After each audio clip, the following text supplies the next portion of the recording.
Ma'am, this fake check isn't fooling anyone here. The words slice through Premier National Bank's marble lobby as Brad Mitchell, the smirking teller, holds up a $47,000 check theatrically. Dr. Denise Washington stands frozen at the counter, her hands resting calmly on the granite surface while her knuckles turn white. Brad waves the check high enough for every customer to see, drawing snickers from his colleague Sarah and prompting security guard Jim to step closer, hand moving toward his radio. Then Brad does the unthinkable. He tears the check in half with deliberate slowness, the sharp ripping sound echoing off the vaulted ceiling as torn pieces flutter to the floor like wounded birds. Other customers turn to stare while whispers ripple through the lobby, their eyes fixed on the black woman now surrounded by judgment and suspicion. Have you ever been so publicly humiliated that your entire body went numb, yet your mind became laser-sharp with purpose? The digital clock glows 2:47 p.m. 13 minutes until Premier National closes, but Brad Mitchell acts like he has all the time in the world. He examines the torn check pieces with theatrical disgust, holding them high enough for every customer in line to witness his performance. "Settlement from Meridian Tech Solutions?" His voice booms across the marble lobby. "Lady, I've never heard of that company, and trust me, I know every legitimate business in this city." Manager Patricia Bennett materializes from her glass office like a shark sensing blood, her heels clicking with predatory precision. She doesn't examine the evidence before choosing sides. "What's the situation, Brad?" Patricia asks, though her crossed arms and dismissive glance at Denise telegraph her predetermined conclusion. Behind them, Mrs. Rodriguez discreetly angles her phone to capture the unfolding discrimination, her live stream silently gathering witnesses. 3 forms of ID, social security card, and proof of address dated within 30 days, Patricia demands, each requirement dropping like a gate slamming shut. Denise reaches into her Hermes handbag, worth more than Brad's monthly salary, and produces perfect documentation. Patricia examines each piece with exaggerated suspicion, turning them toward the light as if hoping to find obvious forgeries.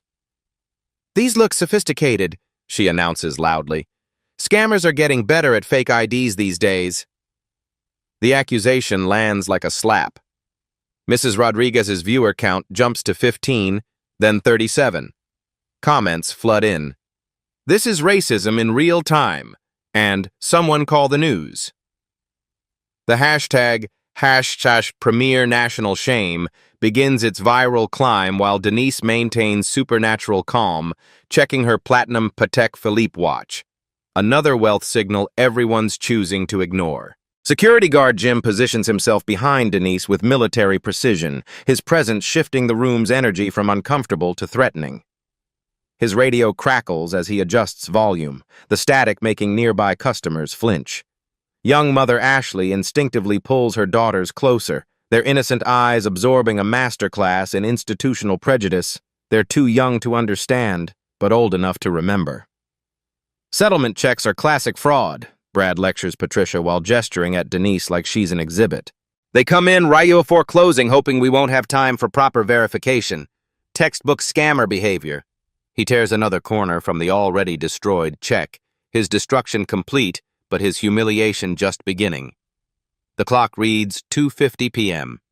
Denise's phone buzzes. "Board meeting reminder, 4 o'clock p.m.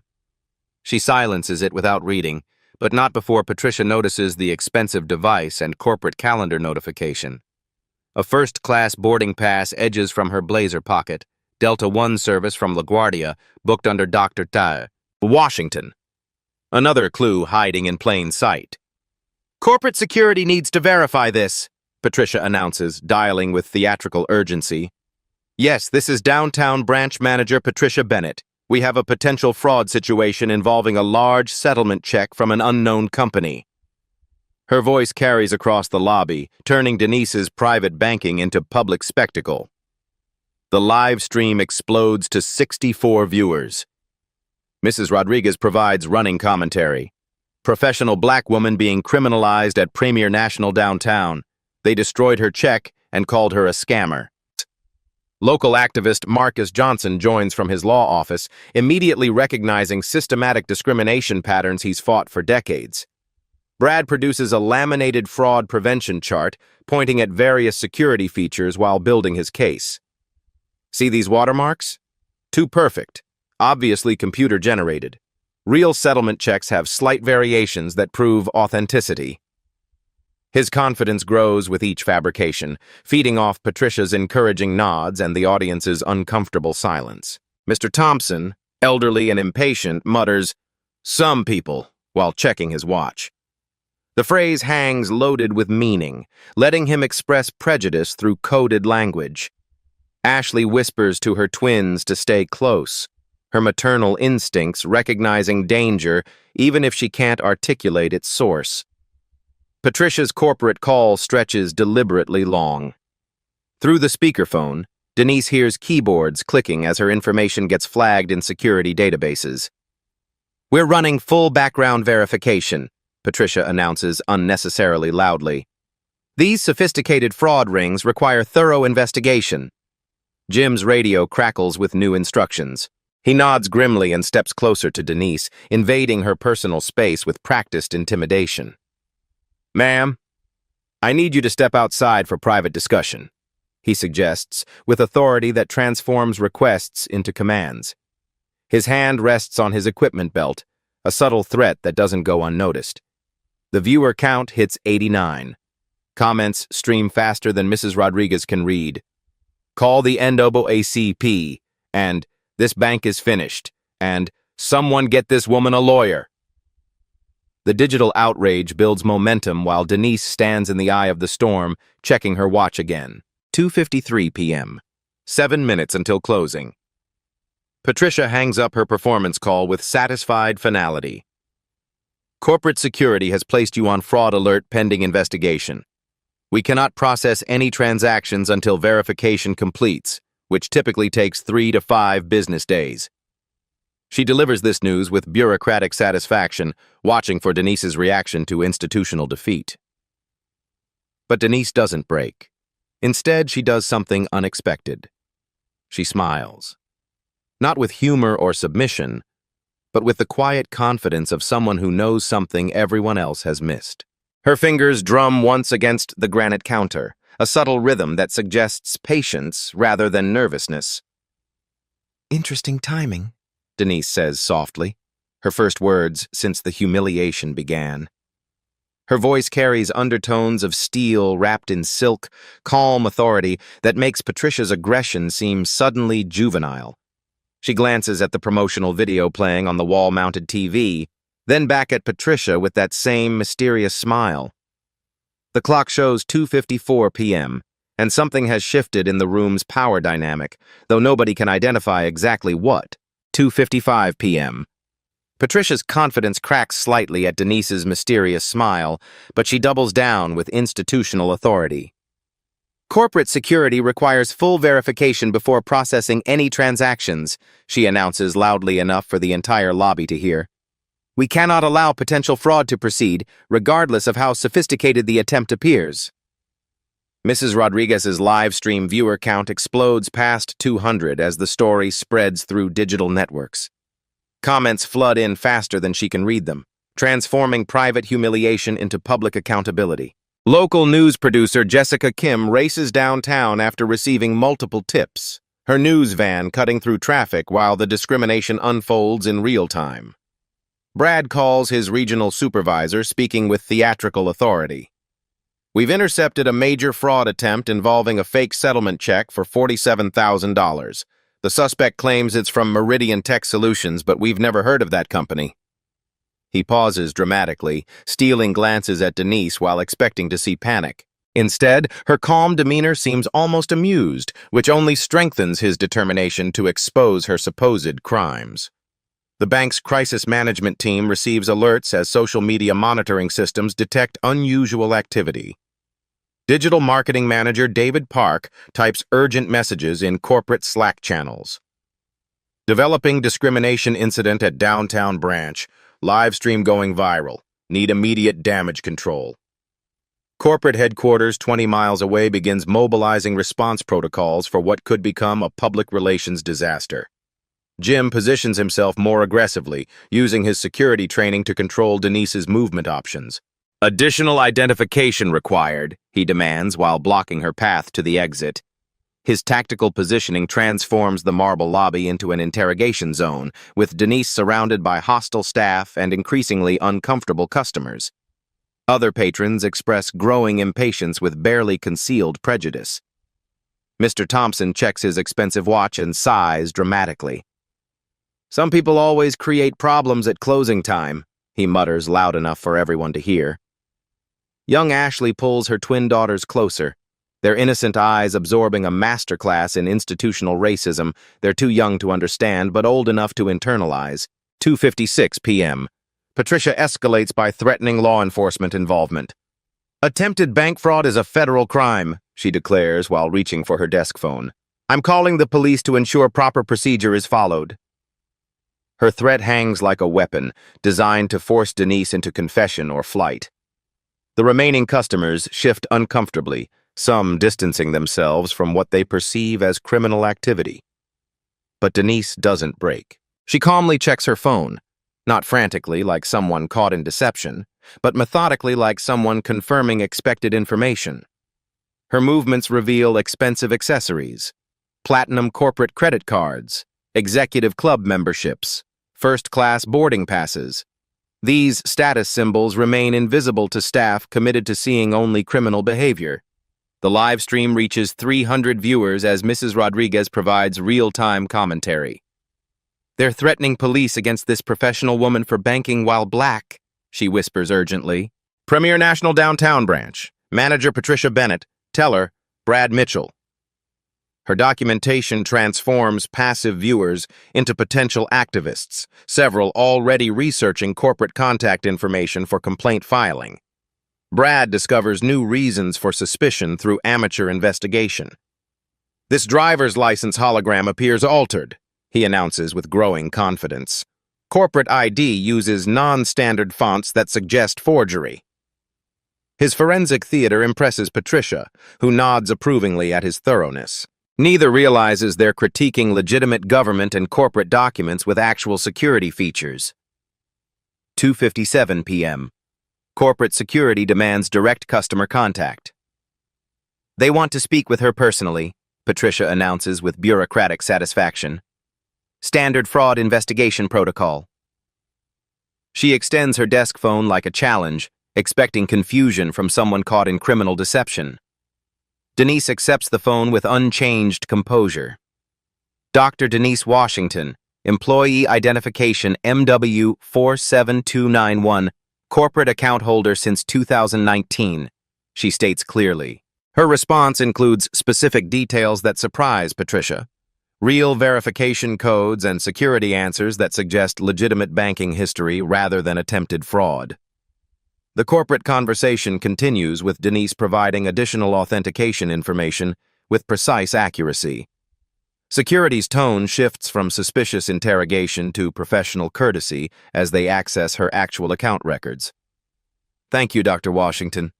Your verification is complete," the voice concludes professionally. Patricia's confidence wavers at this unexpected development, but Brad maintains his fraud conviction. "Sophisticated criminals research their targets thoroughly," he explains to anyone listening. "They gather real information to support elaborate deceptions. That's what makes them so dangerous to detect." His expertise by assertion convinces himself even as contradictory evidence accumulates. The wall-mounted television cycles through Premier National's promotional content, featuring diversity campaigns that directly contradict the discrimination occurring below. Premier National, your success is our mission, scrolls across the screen while staff criminalize their black customer. The corporate hypocrisy isn't lost on livestream viewers, whose outrage intensifies with each ironic advertisement. Ashley's daughters ask uncomfortable questions in loud whispers. Why is the nice lady in trouble? And what did she do wrong? Their innocent curiosity forces Ashley to confront the racism her children are witnessing, though she struggles with age-appropriate explanations for institutional prejudice they're absorbing in real time. 2:58 p.m. Jim produces official documentation requirements. Incident report completion is mandatory for suspected fraudulent activity, he announces while brandishing clipboard and pen. His law enforcement background shows in question framing, designed to elicit incriminating responses from suspects under pressure. Denise's answers confound his expectations completely. Occupation: Chief Technology Officer. Czech origin. Corporate acquisition bonus from Meridian Tech Solutions. Her executive vocabulary and unshakable confidence suggest someone comfortable navigating boardroom conversations rather than improvising criminal schemes under interrogation pressure. The livestream viewer count crosses 400 as shares multiply across social platforms. Digital accountability arrives in real time, transforming private humiliation into public scrutiny that demands immediate corporate response. Regional Director Thomas Bradley receives emergency alerts during dinner at an exclusive restaurant, his assistant texting urgently. Discrimination crisis developing downtown, viral live stream, need immediate intervention. A local activist, Marcus Johnson, arrives outside, documenting the scene through windows while live updating his substantial social media following. His presence signals that this incident has attracted organized civil rights attention, elevating stakes beyond simple customer service failure into potential legal action territory. 2:59 p.m. Patricia's desk phone rings with incoming calls from corporate headquarters, regional management, and crisis communications teams. The discrimination she initiated as routine customer intimidation has mushroomed into institutional emergency, requiring executive-level damage control. Her face pales as she recognizes the magnitude of her miscalculation. Brad continues defending his fraud theory, even as evidence mounts against it. Elaborate schemes often include real corporate connections, he insists to Patricia, while other staff members begin questioning his judgment. His commitment to being right overshadows mounting proof that he's catastrophically wrong about both the check and the customer. Denise checks her watch one final time, her mysterious smile now containing unmistakable anticipation. The countdown that began as institutional pressure against her has transformed into something working entirely in her favor. Every second brings her closer to a revelation that will reverse the power dynamic completely. The promotional video on the wall television begins a new cycle, and Denise's attention shifts toward the screen with knowing expectation. Her calm confidence suggests someone waiting for a precisely timed event, rather than hoping for rescue from desperate circumstances. 1 minute until closing. 1 minute until everything changes. 3:00 p.m. Premier National Bank's closing time arrives with the finality of a judge's gavel, but nobody moves toward the exit. The discrimination has reached its crescendo, with Denise Washington standing calm at the center of institutional prejudice, about to explode in ways her accusers cannot fathom. Denise pulls out her phone with the deliberate precision of someone who has been waiting for this exact moment. Her fingers move with corporate executive efficiency as she dials a single number. 1 ring, 2 rings. Then a crisp, professional voice answers. "Janet, this is Denise." Her words carry across the marble lobby with crystal clarity, each syllable designed for maximum impact. "Execute Plan B. Yes, right now. Full implementation." She pauses, listening to the response while maintaining eye contact with Patricia. "Confirmed. All systems go." The call ends with a soft click that somehow sounds louder than Brad's earlier check-tearing theatrics. Denise turns toward the security camera mounted above Patricia's workstation, her movement fluid and purposeful. When she speaks, her voice projects with the authority of someone accustomed to boardroom presentations. "For the record, I am Dr. Denise Washington, Chief Technology Officer of Meridian Tech Solutions." Each word lands like a precision strike. "Today is March 15th, 2024, and I am documenting systematic discrimination at Premier National Bank's downtown branch for corporate review and legal proceedings." Patricia's face begins its transformation from bureaucratic confidence to dawning horror. The company name Brad, dismissed as fictional, now carries weight that settles in her stomach like liquid concrete. Meridian Tech Solutions. She's heard that name recently, somewhere critically important, but panic prevents the connection from crystallizing. Brad's fraud conviction wavers for the first time since the ordeal began. Corporate executives don't use neighborhood branches, he insists, while clutching the torn check pieces with increasing desperation. Real CEOs have private banking relationships. His amateur psychology cannot account for executives who prioritize accessibility over exclusivity, especially when conducting business in institutions they're about to own. Mrs. Rodriguez's live stream has become appointment viewing for nearly 600 people. Her real-time commentary transforming private humiliation into public accountability. Something big is about to happen, she whispers to her phone. This woman has been too calm, too confident. She knows something they don't. The wall-mounted television completes its advertising cycle and flickers momentarily, drawing everyone's attention to what appears to be technical difficulties.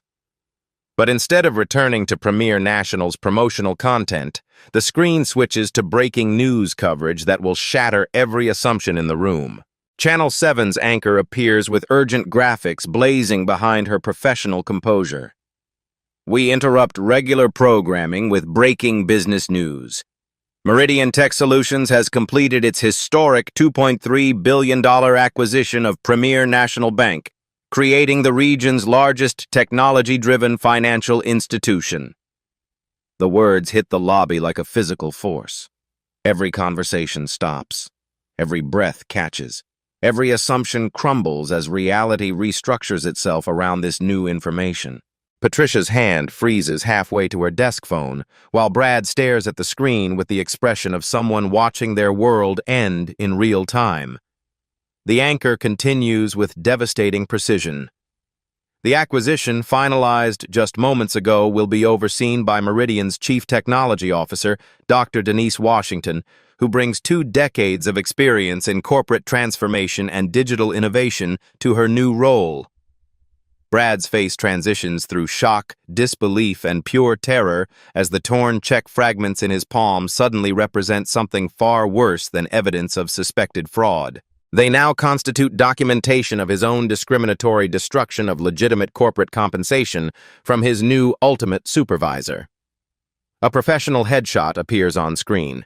The same confident expression, the same intelligent eyes, the same composed demeanor of the woman standing at their counter.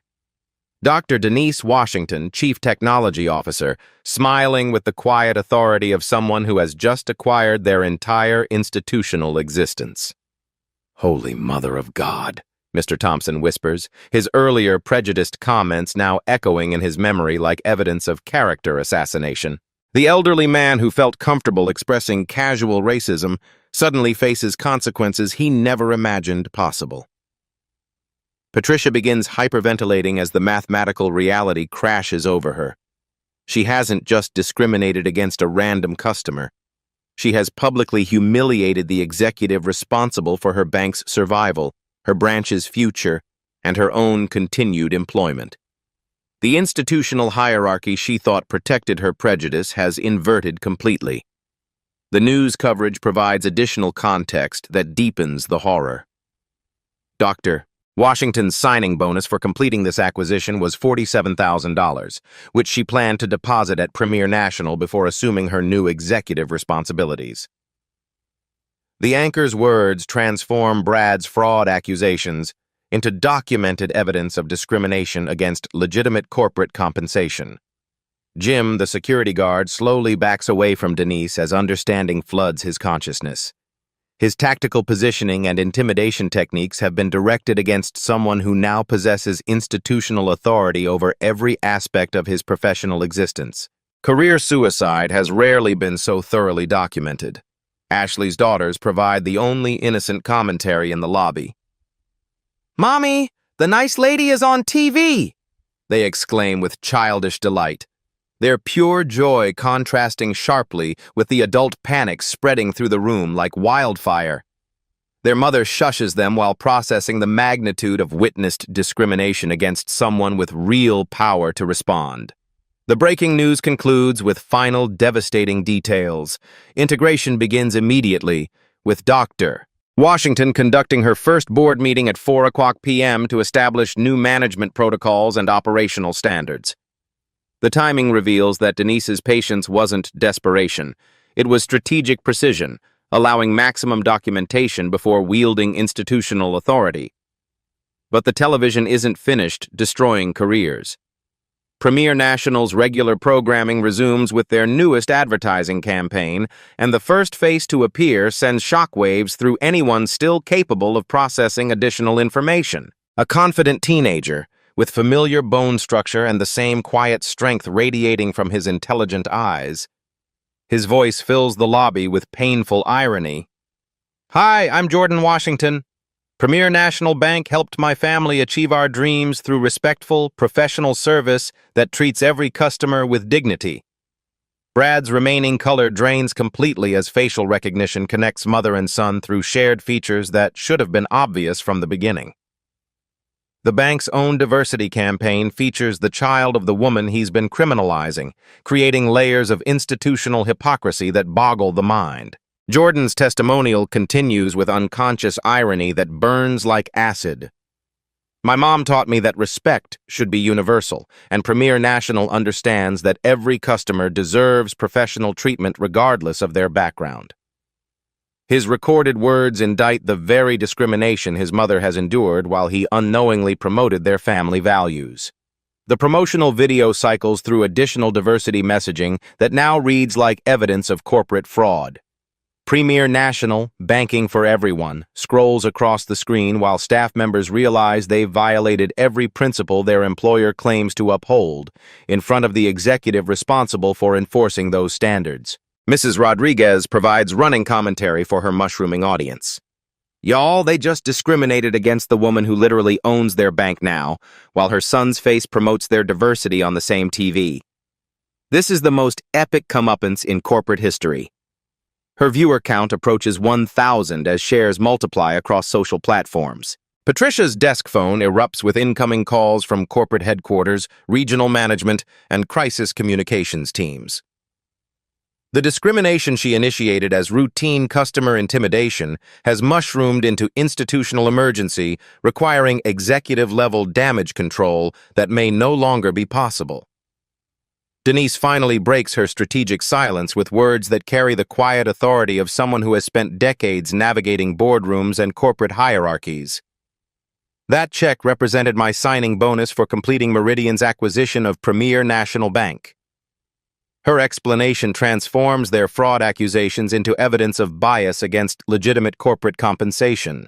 She continues with clinical precision that dissects their assumptions. "I needed to deposit it before our 4 p.m. board meeting, where we finalized new management structures and operational protocols." Her timing has been perfect throughout this ordeal, allowing complete documentation of systematic discrimination before revealing the power dynamic that makes accountability inevitable. Brad attempts desperate justification for his actions. "How were we supposed to know who you were?" His question reveals the fundamental flaw in discriminatory thinking, that customers must prove worthiness for basic respect rather than receiving professional treatment automatically. Denise's response carries the measured tone of someone delivering corporate training. Professional service should be standard for every customer, regardless of perceived status or assumed credentials. Her words establish the foundation for institutional changes that will flow from this documented discrimination. The promotional video returns to Jordan's testimonial, his teenage face now carrying additional weight as everyone understands the family connection. Premier National believes in treating every person with dignity and respect, his voice explains while his mother stands surrounded by the opposite treatment from staff who should embody those values. The clock shows 3:04 p.m., and the real confrontation is about to begin. 3:04 p.m. The silence following Denise's revelation lasts exactly 7 seconds before Patricia's desk phone erupts with the fury of corporate crisis management. Regional Director Thomas Bradley's number flashes urgently on the caller ID, followed immediately by 3 more lines lighting up simultaneously. Corporate headquarters, legal counsel, and crisis communications all demanding immediate answers. "Patricia, what in God's name is happening at your branch?" Bradley's voice explodes through the speakerphone with barely controlled panic. "I'm getting emergency calls from board members, our parent company, and media relations. Tell me this viral live stream showing discrimination against Dr. Washington is some kind of elaborate misunderstanding." The speakerphone broadcasts his desperation to everyone in the lobby, eliminating any possibility of private damage control. Mrs. Rodriguez adjusts her phone to capture the corporate meltdown unfolding in real time, her audience now exceeding 200 viewers as the story achieves critical viral momentum across multiple social platforms. Denise steps forward with the measured precision of someone about to deliver a corporate presentation. "Mr. Bradley, this is Dr. Washington. I can provide you with exact details of what transpired here today." Her voice carries the calm authority of someone accustomed to addressing executive leadership during crisis situations. Premier National Bank Downtown Branch, 47 locations, $1.2 billion in total assets, serving approximately 12,000 customers. She begins with the analytical precision that made her successful in corporate technology. This specific location processes $47 million in deposits annually while employing 23 full-time staff members who apparently require immediate retraining in professional customer service. Bradley's voice cracks slightly as he processes the implications. "Dr. Washington, I am profoundly sorry for whatever occurred. We had no idea you were conducting business at our branch today." His apology reveals the corporate mindset that prioritizes important customers over universal professional standards. "That's precisely the problem," Denise responds with surgical precision. "Professional service shouldn't depend on customer identification or perceived importance. Every person who enters this institution deserves dignity and respect, regardless of their appearance, background, or assumed financial status." She continues with data that transforms personal humiliation into corporate liability analysis. Today's incident has been witnessed by over 200 live stream viewers and documented extensively through multiple recording devices. Conservative estimates place Premier National's discrimination lawsuit exposure at approximately $50 million in compensatory and punitive damages. Patricia begins hyperventilating as the financial scope of her catastrophic error becomes quantifiable. Her discriminatory actions haven't just created human resources problems. They've generated massive legal liability that could impact the entire acquisition process. Brad interrupts with desperate justification attempts. "The check looked suspicious. Settlement payments from unknown companies trigger our fraud prevention protocols." His voice rises with each word as he grasps for institutional cover that no longer exists. Denise addresses him directly with the patience of someone explaining basic concepts to struggling students. "Meridian Tech Solutions completed its due diligence on Premier National 6 months ago.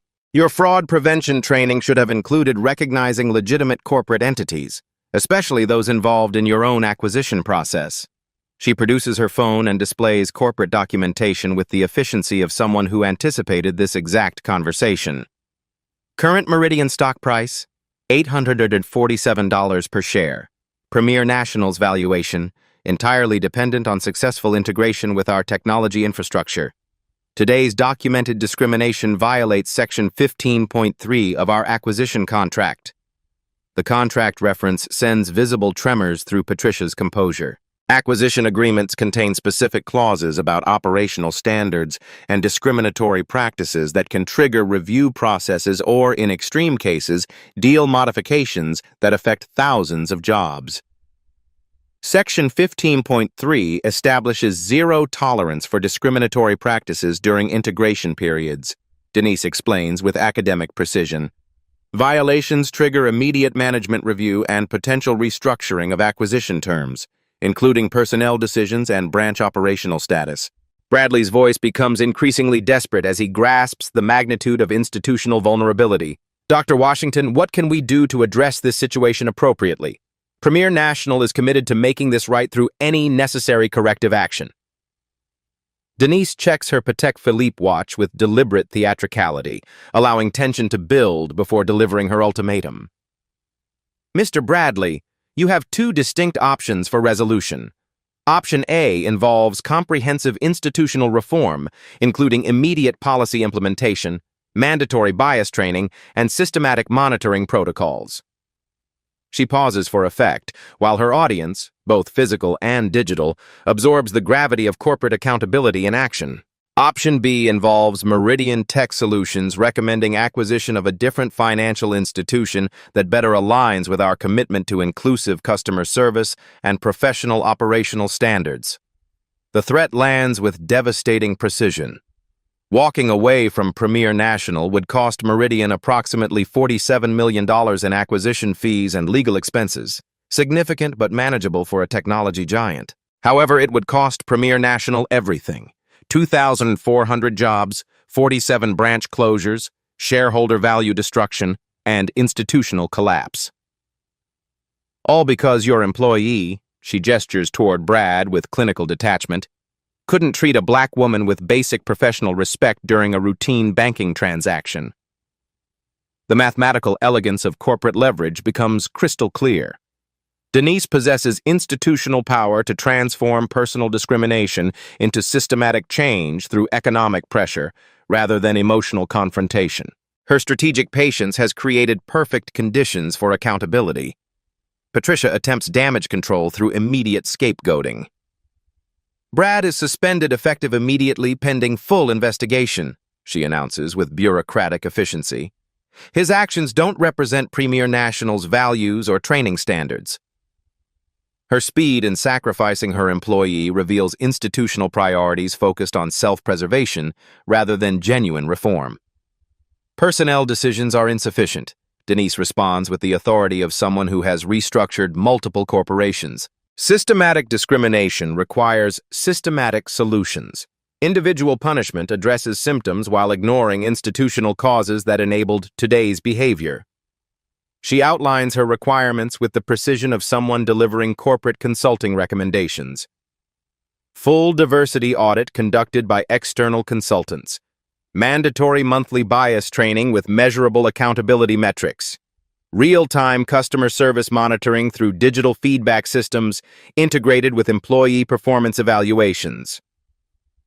The specificity of her demands reveals extensive experience with institutional change management. These aren't emotional requests for justice. They're evidence-based interventions designed to prevent discriminatory behavior through structural modifications and technological monitoring. Bradley agrees to everything with the enthusiasm of someone whose career depends on immediate compliance. Absolutely, Dr. Washington. Whatever resources you need for comprehensive reform, we'll implement every recommendation with full corporate support and unlimited budget allocation. But Denise isn't finished establishing accountability. Additionally, Premier National will donate $500,000 to local civil rights organizations as demonstration of commitment to community repair. This contribution acknowledges that discrimination extends beyond individual incidents to affect entire communities through institutional bias.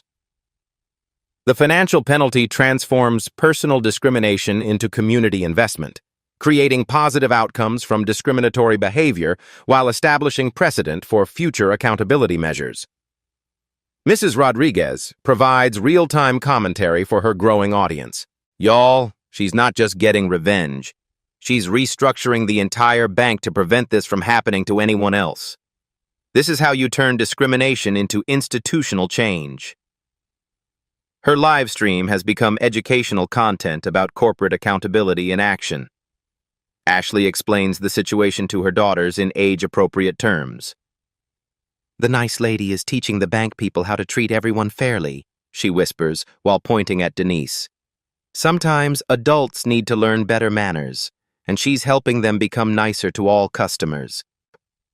The promotional video begins another cycle, Jordan's face returning to the screen with renewed impact. His teenage confidence mirrors his mother's composure, creating visual irony that transforms corporate marketing into evidence of institutional hypocrisy requiring immediate correction. Jim, the security guard, receives direct instructions through his earpiece to provide full cooperation and assistance to Dr. Washington. His supervisor's tone carries the urgency of someone trying to prevent additional discrimination documentation. The tactical positioning that began as intimidation now becomes protective escort service. Brad continues clutching the torn check pieces like talismans against professional destruction. But his amateur fraud investigation has preserved perfect evidence of discriminatory behavior. The paper fragments represent documentation of bias that will be referenced in sensitivity training sessions for years to come.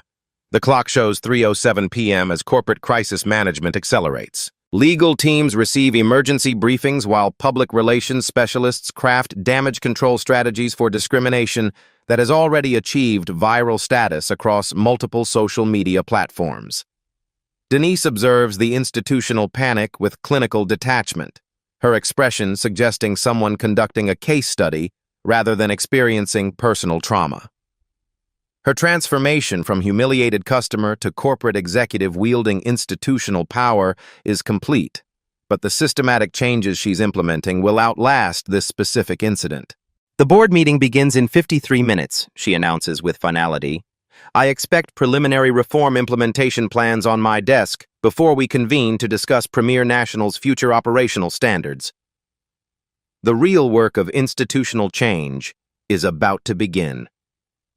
3:08 p.m. The corporate reckoning begins with the precision of a surgeon's blade. Security guard Jim, the same man who blocked Denise's exit 15 minutes earlier, now stands behind Brad Mitchell with handcuffs ready. Company policy requires immediate escort for terminated employees, Jim announces, his voice carrying none of the earlier intimidation. The irony tastes bitter in his mouth as he realizes he's arresting the colleague who dragged him into this disaster. Brad's hands shake as he stares at the torn check pieces scattered across the marble floor. His final paycheck calculation appears on Patricia's computer screen. $2,147, the exact number matching Mrs. Rodriguez's live stream viewer count, a mathematical poetry that will haunt him forever. 28 years old, $2,800, 28 seconds of footage that destroyed my career, he mutters, while security cameras document his perp walk past the same customers he humiliated. Patricia Bennett's termination arrives via corporate phone call that echoes through the lobby's speakers. Effective immediately, pending investigation into 18 months of documented complaints, Regional Director Bradley's voice announces with bureaucratic finality. Her face crumbles as 18 years of employment disintegrate in 18 words, each syllable hammering home the cost of institutional prejudice. But the most devastating consequence isn't professional, it's personal. Patricia's teenage daughter calls crying from school after classmates share the viral video. Mom, everyone's saying you're racist, the girl sobs through the phone. My friends won't talk to me. The teachers are looking at me funny. Why did you do that to that nice lady? The generational damage of discrimination spreads like wildfire through social networks that don't forgive or forget. Dr. Washington observes the institutional collapse with clinical fascination rather than emotional satisfaction. Her expression suggests someone conducting a corporate case study rather than experiencing personal vindication. Systematic problems require systematic solutions, she explains to the trembling staff. Individual punishment addresses symptoms while ignoring institutional causes. The reforms begin immediately with surgical precision. External diversity consultants arrive within 30 minutes, their expertise funded by Premier National's emergency budget allocation. Complete operational audit, Dr. Washington instructs with executive authority. Every policy, every procedure, every training manual gets reviewed and restructured around dignity-based customer service. Mrs. Rodriguez concludes her live stream with 2,400 viewers as the story achieves regional news status. Y'all just witnessed the most epic comeuppance in banking history, she tells her audience while filming the ongoing transformation. This woman didn't just get revenge. She restructured an entire institution to protect future customers from this same discrimination.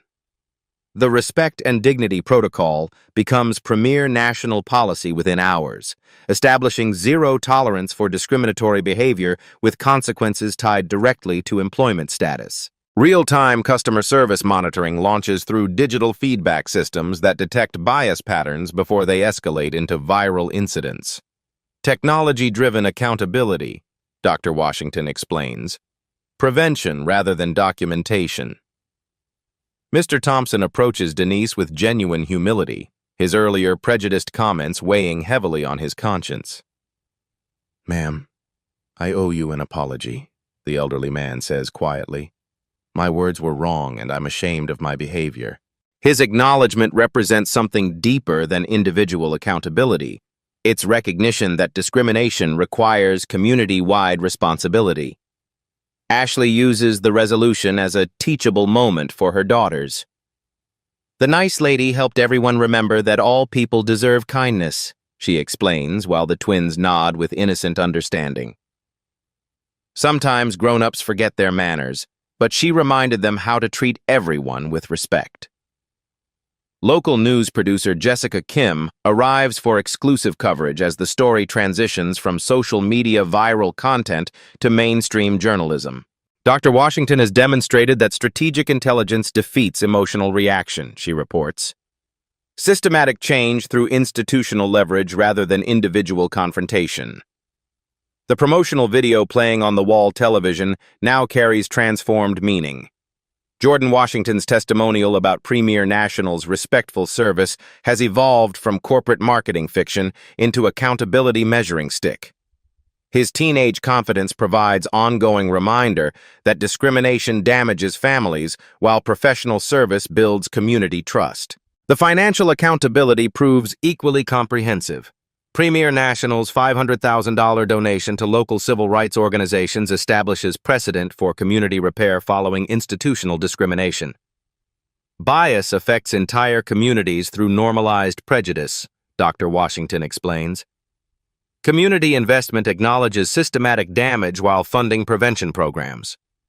Harvard Business School requests case study development based on the incident, recognizing Dr. Washington's approach as innovative model for corporate accountability. The Washington method enters business vocabulary as shorthand for transforming discrimination into institutional reform through strategic documentation and systematic intervention. The torn check pieces become centerpiece of Premier National's new sensitivity training program. Preserved under glass like museum artifacts, they serve as visual reminder that individual bias creates institutional liability, while systematic respect builds corporate reputation and community trust. 3:47 p.m. Dr. Washington checks her Patek Philippe watch before departing for the board meeting that will formalize Premier National's transformation. Her strategic patience has achieved something remarkable, converting personal humiliation into institutional protection for countless future customers. The revolution began with torn paper and ends with structural change that will outlast everyone in this room. Justice served through intelligence rather than emotion. Power wielded through precision rather than anger. Change implemented through systematic reform rather than individual revenge. This is how discrimination dies, not through shouting or litigation, but through strategic transformation that makes bias economically unsustainable. 6 months later, Premier National Bank stands transformed beyond recognition. The marble lobby where discrimination once flourished now features digital diversity displays showcasing real customer stories and live accountability metrics.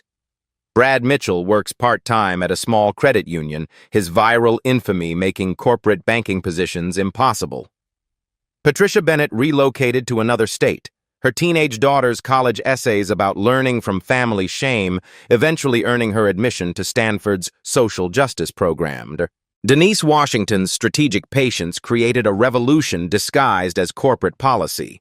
The Washington Protocol spreads across the banking industry like wildfire. Systematic bias detection, real-time customer feedback, and economic consequences for discrimination. Her methodical approach proves that the most devastating response to prejudice isn't emotional reaction, but strategic intelligence applied with surgical precision. Jordan Washington evolves from reluctant advertising spokesperson into powerful youth advocate. "My mom taught me that every system has rules," he tells packed auditoriums, "and those rules can work for everyone when we understand how to use them." His confidence mirrors his mother's quiet authority, creating generational change through strategic thinking rather than reactive anger. Mrs. Rodriguez's live-stream documentation becomes civil rights template nationwide. Her real-time coverage demonstrates how smartphones transform private discrimination into public accountability, creating digital witnesses that demand institutional response. "Your phone might be someone's lifeline to justice," she advises millions of followers who now document bias incidents with professional precision. The personal transformations prove most remarkable. Mr. Thompson, whose casual racism contributed to that toxic afternoon, now volunteers with local civil rights organizations. "Age doesn't excuse ignorance," he tells other seniors. "We're never too old to examine our assumptions and choose better behavior." The broader impact resonates through thousands of everyday interactions where respect replaces prejudice, because employees remember the afternoon when discrimination met strategic intelligence and lost decisively. Every professional greeting, every dignified transaction, every equitable customer service moment represents victory over institutional bias that once seemed inevitable. This story reveals timeless truths about power, patience, and moral mathematics. Strategic thinking defeats emotional reaction. Systematic solutions address systematic problems. Individual dignity requires institutional protection. Sometimes the most effective response to discrimination isn't raising your voice, it's raising the standard for everyone who follows. Have you witnessed discrimination that went unchallenged? Share your story in the comments, because these real-life stories create change, and your voice matters. Document injustice when you see it. Your phone might transform touching stories into powerful black stories that protect others. Every system has rules that can work for everyone when we understand how to use them strategically. The most powerful response to discrimination isn't anger, it's intelligence applied with precision to create lasting change. Hit subscribe to Black Soul Stories for more life stories of strategic resistance and quiet revolution. Ring the notification bell because these stories of dignity and determination need to reach everyone who's ever been underestimated. Share this video with someone who needs to understand that patience, preparation, and strategic thinking can transform individual discrimination into community protection. Your share might inspire someone else to choose intelligence over emotion, strategy over reaction. The revolution continues with every documented incident, every strategic response, every transformation of bias into systematic change. Join Black Soul Stories in making discrimination economically unsustainable and dignity mathematically inevitable.